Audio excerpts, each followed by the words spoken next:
Bismillahirrahmanirrahim. Alhamdulillah wassalatu wassalamu ala Rasulillah wa ala alihi wa sahbihi wa mawalah wa la hawla wa la quwwata illa billahi wa ba'du. Baik, kita lanjutkan. Kajian kita masih membahas kitab Arba'in Nawawi. Dan kita masuk pada hadis Irbad ibn Sariyata radhiyallahu anhu. Irbad ibn Sariyah, satu di antara sahabat yang tergolong kepada ashabu sufah, dan dia adalah seorang As-Sulami yang menetap di Himsa, Suriah, dan dia hanya meriwayatkan hadis Nabi sallallahu alaihi wasallam 4 hadis saja.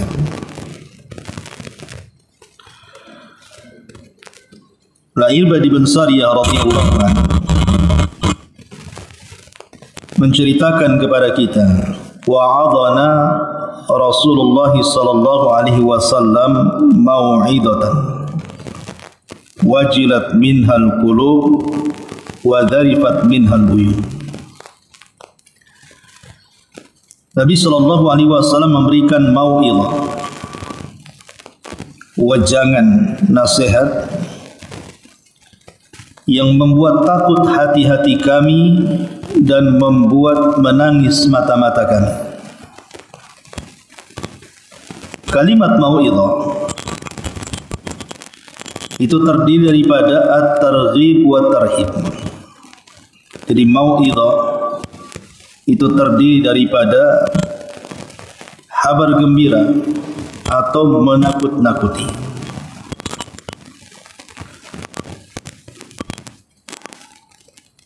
Anas bin Malik radhiyallahu anhu atau Abdullah ibn Mas'ud radhiyallahu anhu menceritakan, setiap hari Kamis Abdullah ibn Mas'ud selalu menyampaikan nasihat. Di setiap hari Kamis Abdullah ibn Mas'ud itu selalu memberikan nasihat kepada para talabatul ilmi. Salah seorang di antara mereka mengatakan, wahai Aba Abdurrahman, bagaimana kalau engkau memberikan nasihat kepada kami itu setiap hari, jangan seminggu sekali? Maka Abdullah ibn Mas'ud mengatakan, aku sih tidak masalah. Masalahnya kalau aku mengajar kalian setiap hari harus membacakan hadis Nabi SAW, saya takut kalian akan bosan. Karena Nabi SAW apabila memberikan wejangan kepada kami, beliau memberikan wejangan jarang-jarang, tidak setiap hari. Makanya Abu Hurairah radhiyallahu anhu setiap hari dia duduk di samping kamar Aisyah setelah Rasul meninggal. Dan Aisyah radhiyallahu anha selalu memberikan fatwa di balik tirai. Jadi Abu Hurairah selalu bertanya, wahai Ummul Mukminin, bagaimana hukum ini, bagaimana hukum itu? Maka Aisyah radhiyallahu anha Ummul Mukminin mengatakan begini dan begitu. Tetapi kata Aisyah, di zaman Nabi SAW orang yang belajar seperti kamu tidak ada. Artinya setiap hari datang bertanya itu tidak, tapi terkadang datang, terkadang tidak. Supaya apa? Supaya tidak membosankan. Antum kalau umpamanya berdakwah di masyarakat, entah mendakwai keluarga, tetangga atau teman, kalau setiap hari kita jejeli dengan hukum, enggak boleh melakukan ini dalilnya, enggak boleh melakukan itu dalilnya, lama-lama bosan. Maka nasihat itu supaya menyenangkan hati orang yang diberikan nasihat, maka sekali-kali jangan sering, dikhawatirkan membosankan. Lain dengan antum para thalabatul ilmi, berbeda karena memang tujuannya mencari ilmu. Tapi kalau memberikan nasihat kepada orang awam, kalau keseringan lama-lama bosan. Nah, di sini Nabi sallallahu alaihi wasallam lewat hadis Irbad bin Sariyah radhiyallahu anhu. Satu hari Rasul memberikan nasihat kepada kami. Nasihat ini wajilat minhal qulub. Wajilat itu artinya khafat, membuat takut. Jadi sahabat ketakutan ketika mendengar wasiat Nabi ini. Bukan hanya ketakutan, wadharifat minhal uyun, sampai kami para sahabat ketika mendengar wejangan itu hampir semua meneteskan air mata. Jadi ini wejangan Nabi SAW yang sangat terasa sekali di hati-hati para sahabat.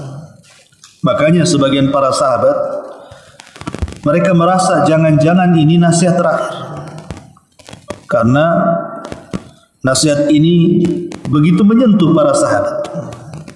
Makanya kemudian para sahabat mengatakan ka'annaha mau'idatu muwaddi', seolah-olah nasihat ini adalah nasihat terakhir Rasul kepada kami. Maka kata Irbad bin Sariyah radhiyallahu an, fa'ausina ya Rasulullah, kalau begitu berikan wasiat. Tentu Nabi SAW sudah sering memberikan wasiat kepada para sahabat. Tetapi masalahnya ketika Nabi SAW memberikan nasihat yang ini begitu menyentuh hati para sahabat, sehingga jangan-jangan ini pertemuan terakhir antar mereka dengan Nabi. Maka mereka meminta kepada Nabi SAW sebuah wasiat yang bisa memuaskan hati-hati mereka. Maka Nabi SAW kemudian berwasiat kepada para sahabat. Apa kata Nabi SAW? Usikum bitaqwallah was-sam'i wat-ta'ah wa in ta'ammara 'alaikum 'abdun habashi fa innahu man ya'ish minkum fasayara ikhtilafan katsiran fa 'alaikum bi sunnati wa sunnatil khulafa'ir rasyidin al mahdiyyin 'addu 'alaiha bin nawajid wa iyyakum wa muhdatsatil umur fa inna kulla muhdatsatin bid'ah. Maka Nabi SAW berikan wasiat. Pertama, wasiat takwa. Yang kedua, wasiat agar tidak memberontak kepada pemerintah. Karena Nabi SAW takut, mungkin di era dia, di zaman Nabi SAW, sahabat tidak akan berani melakukan protes ataupun kritik, apalagi melakukan pemberontakan kepada Nabi SAW. Mustahil. Tetapi Nabi SAW sudah memprediksi, tentu dengan wahyu, bahwa itu akan berlaku sepeninggal dia. Seolah-olah Nabi SAW ingin mengatakan bahwa sepeninggalku kondisi akan berbeda jauh, akan terjadi banyak perubahan. Makanya Nabi mengatakan fa innahu man ya'ish minkum ba'di fasayara ikhtilafan katsira. Siapapun yang hidup sepeninggalku, kata Rasul, maka engkau akan melihat perbalahan perselisihan yang begitu banyak. Anas bin Malik radhiyallahu anhu adalah seorang sahabat yang dipanjangkan usianya sampai 100 tahun lebih. Saat terjadi banyak peperangan antar kaum muslimin, seperti peperangan Ali dengan kubu Muawiyah, ataupun peperangan Ali dengan kubu Ummul Mukminin Aisyah radhiyallahu anha di Jamal, atau peristiwa Karbala, bagaimana keluarga Rasul dibagi oleh orang-orang Kufah. Anas bin Malik radhiyallahu anhu menyaksikan dengan matanya, sehingga Anas bin Malik mengatakan di hadapan para junior-junior dan mengatakan hal ini pernah disabdakan Nabi. Anas bin Malik mengatakan apa? Hal ini pernah disabdakan Nabi dulu ketika Rasul masih hidup.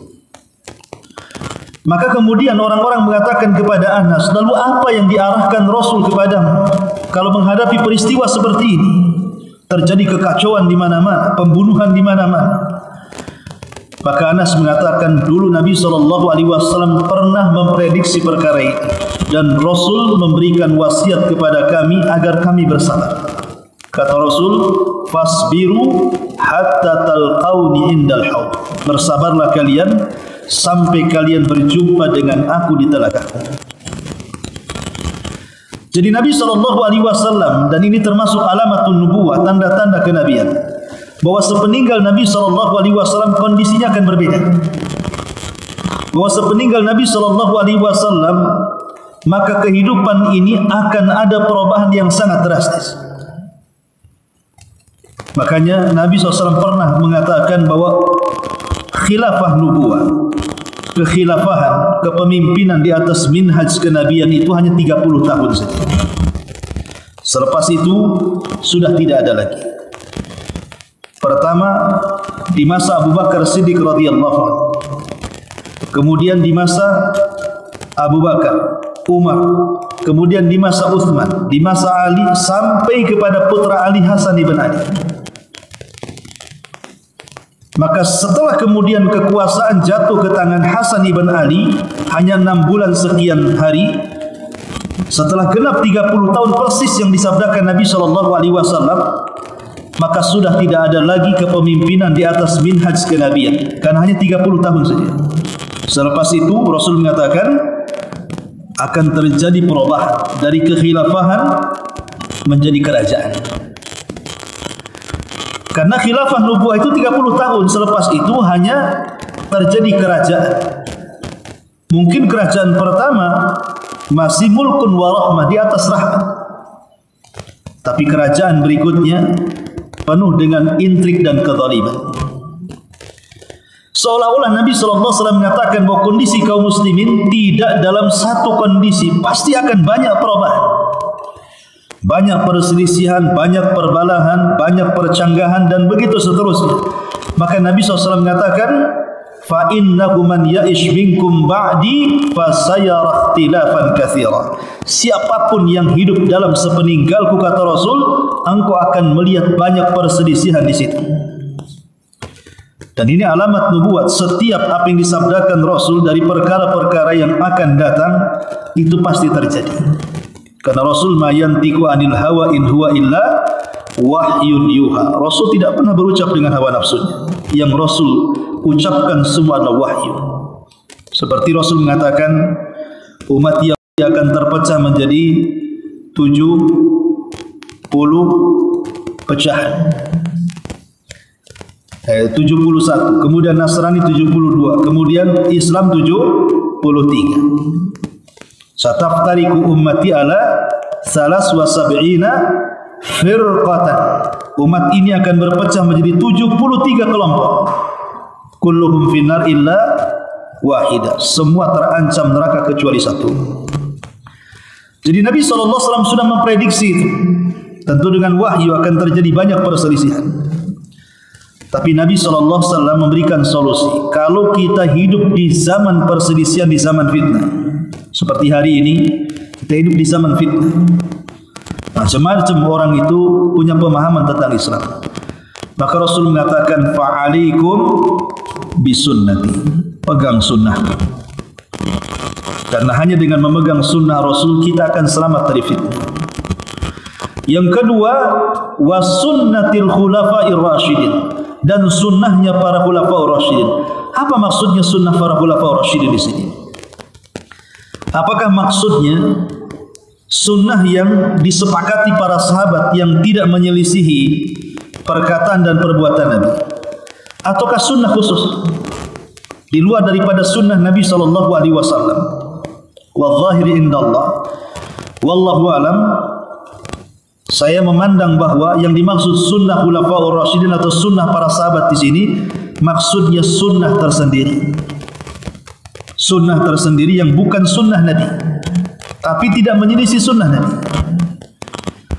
Dan yang dimaksud sunnah tersendiri artinya dari segi fahmun nusus, pemahaman terhadap nas-nas Al-Quran ataupun sunnah, di mana pemahaman para sahabat lebih selamat dibandingkan pemahaman selain mereka. Jadi maksudnya kembalilah kepada sunnah para sahabat, maksudnya kembali kepada pemahaman para sahabat terhadap nas Al-Quran atau sunnah Nabi sallallahu alaihi wasallam. Dahulu di zaman Ali radhiyallahu anhu, ketika Ali radhiyallahu anhu memberikan hukuman kepada Al-Walid ibn Uqbah agar dicambuk, dan yang mencambuknya Abdullah ibn Ja'far, maka Ali mengatakan, wahai Abdullah ibn Ja'far, cambuk dia, karena dia tertangkap minum khamr. Akhirnya Abdullah ibn Ja'far mencambuk Al-Walid ibn Uqbah, maka Ali menghitungnya, 1 cambukan, 2 cambukan, 3 cambukan, sampai 40 cambukan. Kata Ali, hasbuk, cukup. Kemudian Ali radhiyallahu mengatakan, dahulu Nabi SAW mencambuk para peminum khamar 40 kali cambukan. Di zaman Abu Bakar Siddiq radhiyallahu an 40 cambukan. Di zaman Umar radhiyallahu an 80 cambukan. Dan semuanya saya anggap adalah sunnah. Jadi Ali radhiyallahu an tidak menyalahkan ijtihad Umar. Padahal Umar menyelisih ijtihadnya Abu Bakar, menyelisih sunnah kan? Rasul 40 kali cambukan, Abu Bakar 40 cambukan, Umar pula 80 cambukan. Berarti kan tidak sesuai dengan sunnah. Tapi Ali radhiyallahu anhu mengatakan semuanya adalah sunnah. Semuanya adalah sunnah, baik yang dilakukan Abu Bakar persis melakukan apa yang dilakukan Rasul, ataupun Umar radhiyallahu anhu punya ijtihad dari 40 ditambah menjadi 80 cambukan. Kata Ali semuanya sunnah. Artinya Ali mengakui tentang pemahaman Umar radhiyallahu anhu, karena Umar mengkias orang yang minum khamar itu sama dengan orang yang menuduh wanita baik-baik berzina, kalau tidak terbukti harus dicambuk 80 kali. Maka Umar mengkias dengan hukum itu. Dan Ali radhiyallahu mengatakan semua sunnah. Dari sini bahwa keutamaan para sahabat dibandingkan yang lainnya adalah punya pemahaman yang selamat dalam memahami agama. Atau contoh yang lainnya, Utsman ibn Affan radhiyallahu anhu ketika berijtihad soal azan Jumat 2 kali. Di zaman Rasul azan Jumat 1 kali. Di zaman Abu Bakar azan Jumat 1 kali. Di zaman Umar azan Jumat 1 kali. Di zaman Utsman azan Jumat 2 kali. Kenapa Utsman menyelisihi azannya di zaman Rasul, di zaman Abu Bakar, di zaman Umar? Karena Utsman berijtihad, berpemahaman Madinah ketika itu semakin luas, penduduknya semakin banyak. Sementara tidak ada alat di zaman kayak sekarang ini, kan ada mukabbirus saut, ada toa, ada corong yang bisa kita ngomong kedengaran kemana-mana. Tapi di zaman itu kan terbatas suara, sehingga harus membuat azan 2 kali supaya orang-orang yang jauh juga dengar. Maka kemudian Utsman memerintahkan untuk azan di pasar 1 dan azan di masjid 1 kali. Ada yang mengatakan bahwa Utsman mengkias dengan azan subuh, karena di azan subuh itu kan ada azan yang pertama, ada azan yang kedua. Maka Utsman mengkias seperti itu. Jadi di Jumat juga ada 2 azan, azan pertama dan azan kedua. Dan sunnah Utsman tidak diingkari sampai hari ini. Ada sebagian atau kebanyakan masjid negeri kita kalau Jumat kan azan 2 kali. Ada azan yang ada azan sekali, ada azan 2 kali, dan dua-duanya sunnah. Itulah yang dimaksud sunnah khulafaur rasyidin, sunnah para sahabat, artinya pemahaman para sahabat. Dia punya sunnah tersendiri yang berbeda dengan sunnah Nabi sallallahu alaihi wasallam. Itulah yang dikatakan Rasul, alaikum bisunnati wa sunnatil khulafaur rasyidin. Wajib kalian berpegang dengan sunnahku dan sunnah para khulafaur rasyidin, maksudnya pemahaman mereka. Bahwa kita dalam beragama itu harus mengikuti pemahaman mereka, karena pemahaman mereka lebih selamat dibandingkan pemahaman kita. Ma'asyiral muslimin yang dimuliakan Allah Azza wa Jalla, wa alaikum bisunnati wa sunnatil khulafaur rasyidin al mahdiyyin addu 'alaiha bin nawajid, maka gigitlah kedua sunnah itu dengan gerham. Jangan lepas, ya. Karena kedua sunnah itu keselamatan hidup kita, dunia kita dan akhirat kita. Kemudian Nabi SAW mengatakan wa iyyakum wa muhdatsatil umur. Hati-hati dengan perkara baru dalam agama. Karena perkara baru dalam agama itu adalah sebuah kebid'ahan. Saat nanti di akhirat, setiap nabi itu diberikan oleh Allah Subhanahu wa taala telaga. Walaupun Al-Imam At-Tahawi dalam kitabnya Aqidah Tahawiyah berselisih tentang di mana letak telaga pada hari kiamat, yang setiap nabi Allah berikan telaga. Ada yang mengatakan di padang mahsyar, ada yang mengatakan terbentang di titian sirat, ada yang mengatakan setelah sirat di qantara. Wallahu alam, tapi al-zahir yang paling dekat dengan dalil kata Al-Imam Al-Qurtubi bahwa telaga itu letaknya di padang mahsyar. Dan minumnya manusia dari telaga itu setelah dibangkitkan dari kubur. Di mana manusia saat dibangkitkan dari kubur itu kehausan. Maka setiap umat akan menemui nabinya masing-masing di telaganya untuk meminum. Dan telaga yang paling besarlah telaga Nabi, di mana jumlah gelasnya sejumlah bintang yang ada di langit. Airnya lebih putih dibandingkan susu, lebih manis dibandingkan madu. Satu kali minum tidak akan haus selamanya. Maka umat Nabi SAW akan minum dari telaganya. Tiba-tiba ada gerombolan yang hendak masuk ke telaga Nabi, tapi diusir oleh para malaikat. Nabi SAW mengatakan, Ya Rabb ummati ummati, wa fi riwayatin ashabi ashabi. Ya Rabb, mereka adalah umatku, mereka adalah sahabatku. Tapi Allah Subhanahu wa taala mengatakan di hadapan Nabi SAW, Ya Muhammad, innaka la tadri ma ahdatsu ba'daka innahum ghayyaru wa baddalu. Wahai Muhammad, engkau tidak tahu apa yang terjadi dengan umatmu sepeninggal kamu. Setelah engkau meninggal, engkau tidak tahu kondisi umatmu setelah. Sesungguhnya sebagian mereka ada yang ghayyaru wa baddalu, ada yang merubah-rubah syariat, ada yang mengganti-ganti petunjuk. Artinya ada umatmu itu tidak mengikuti syariatmu, tidak mengikuti petunjukmu, tetapi membuat cara-cara yang tidak ada dalam Islam dimasukkan ke dalam Islam. Makanya Rasul mengatakan wa iyyakum wa muhdatsatil umur. Hati-hati dari perkara baru dalam agama itu. Fa inna kulla muhdatsatin bid'ah. Karena perkara baru itu dikatakan bid'ah, dan setiap amalan bid'ah itu akan tertolak. Aisyah radhiyallahu anha meriwayatkan sebuah hadis Nabi SAW, man amila amalan, wa fi riwayatin man ahdatha, dalam riwayat man amila amalan laisa alaihi amruna fahuwa radd. Man ahdatha fi amrina hadza ma laisa minhu fahuwa radd. Siapa yang melakukan sebuah amalan, dalam riwayat siapa yang menciptakan sebuah amalan, artinya yang membuat dan yang mengikutinya, kalau perkara itu bukan dari perkara kami, kata Nabi SAW, fahuwa raddun, maka perkara itu akan ditolak. Jadi dari sini Nabi SAW setelah menjelaskan tentang bahwa setelah hidupnya mangkat, maka perkara Islam itu akan banyak perubahan, akan banyak fitnah di mana-mana. Maka Rasulullah SAW mengatakan, tetaplah bersabar di atas sunnahku dan sunnah khulafaur rasyidin. Jangan tergiur dengan perkara-perkara baru yang diada-adakan dalam Islam, karena itu hakikatnya merusak Islam dan merusak amalan kita. Inilah di antara wasiat Nabi SAW dalam hadis Irbad Ibn Sariyah radhiyallahu anhu.